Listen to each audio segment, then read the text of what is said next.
വിശുദ്ധ പൗലോസ് ശ്ലീഹ റോമാക്കാർക്ക് എഴുതിയ ലേഖനം അധ്യായം 7. നിയമത്തിൽ നിന്ന് മോചനം. സഹോദരരെ, നിയമത്തിന് ഒരുവന്റെ മേൽ അധികാരമുള്ളത് അവൻ ജീവിച്ചിരിക്കുന്ന കാലത്ത് മാത്രമാണെന്ന് അറിഞ്ഞുകൂടെ?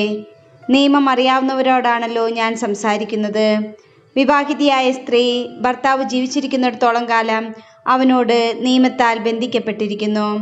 ഭർത്താവ് മരിച്ചാൽ ഭർത്താവുമായി തന്നെ ബന്ധിക്കുന്ന നിയമത്തിൽ നിന്ന് അവൾ സ്വതന്ത്രയാകുന്നു. ഭർത്താവ് ജീവിച്ചിരിക്കെ അന്യപുരുഷനോട് ചേർന്നാൽ അവൾ വ്യഭിചാരിണി എന്ന് വിളിക്കപ്പെടും. ഭർത്താവ് മരിച്ചാൽ അവനുമായി തന്നെ ബന്ധിക്കുന്ന നിയമത്തിൽ നിന്ന് അവൾ സ്വതന്ത്രയാകും. പിന്നീട് മറ്റൊരു പുരുഷനെ വിവാഹം ചെയ്താൽ അവൾ വ്യഭിചാരിണിയാകുന്നില്ല. അതുപോലെ എൻ്റെ സഹോദരരെ, ക്രിസ്തുവിൻ്റെ ശരീരം മുഖേന നിയമത്തിന് നിങ്ങൾ മരിച്ചവരായി.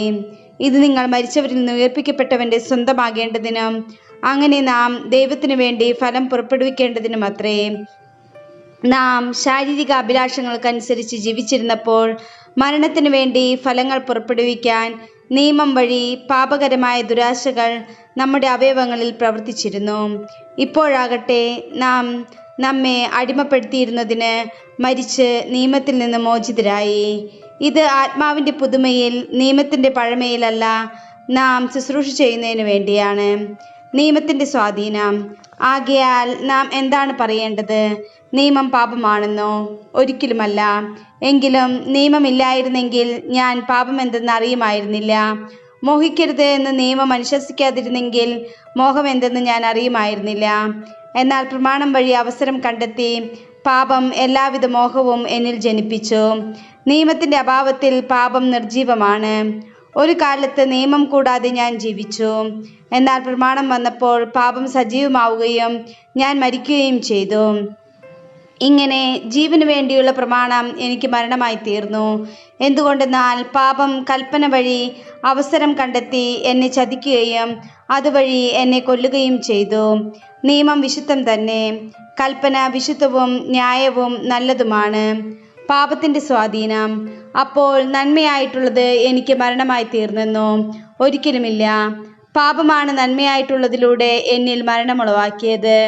ഇത് പാപമായിട്ട് തന്നെ കാണപ്പെടുന്നതിനും കൽപ്പന വഴി പൂർവാധികം പാപകരമായി തീരുന്നതിനും വേണ്ടിയാണ്. നിയമം ആത്മീയമാണെന്ന് നാം അറിയുന്നു. ഞാൻ പാപത്തിനടിമയായി വിൽക്കപ്പെട്ട ജഡികനാണ്.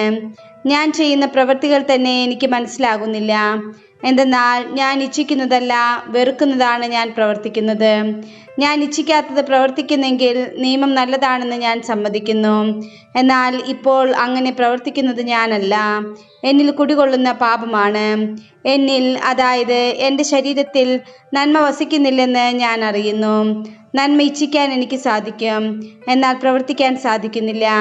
ഇച്ഛിക്കുന്ന നന്മയല്ല, ഇച്ഛിക്കാത്ത തിന്മയാണ് ഞാൻ പ്രവർത്തിക്കുന്നത്. ഞാൻ ഇച്ഛിക്കാത്തത് ഞാൻ ചെയ്യുന്നുവെങ്കിൽ അത് ചെയ്യുന്നത് ഒരിക്കലും ഞാനല്ല, എന്നിൽ വസിക്കുന്ന പാപമാണ്.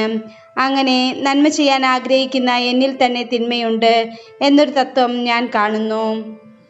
എൻ്റെ അന്തരംഗത്തിൽ ഞാൻ ദൈവത്തിൻ്റെ നിയമമോർത്ത് ആഹ്ലാദിക്കുന്നു. എൻ്റെ അവയവങ്ങളിലാകട്ടെ എൻ്റെ മനസ്സിൻ്റെ നിയമത്തോട് പോരാടുന്ന വേറൊരു നിയമവും ഞാൻ കാണുന്നു. അത് എൻ്റെ അവയവങ്ങളിലുള്ള പാപത്തിൻ്റെ നിയമത്തിന് എന്നെ അടിമപ്പെടുത്തുന്നു. ഞാൻ ദുർഭകനായ മനുഷ്യൻ. മരണത്തിന് അധീനമായ ഈ ശരീരത്തിൽ നിന്ന് എന്നെ ആരും മോചിപ്പിക്കും? നമ്മുടെ കർത്താവായ യേശുക്രിസ്തു വഴി ദൈവത്തിന് സ്തോത്രം. ചുരുക്കത്തിൽ, ഞാൻ എൻ്റെ മനസ്സുകൊണ്ട് ദൈവത്തിൻ്റെ നിയമത്തെ സേവിക്കുന്നു, എൻ്റെ ശരീരം കൊണ്ട് പാപത്തിൻ്റെ നിയമത്തെയും.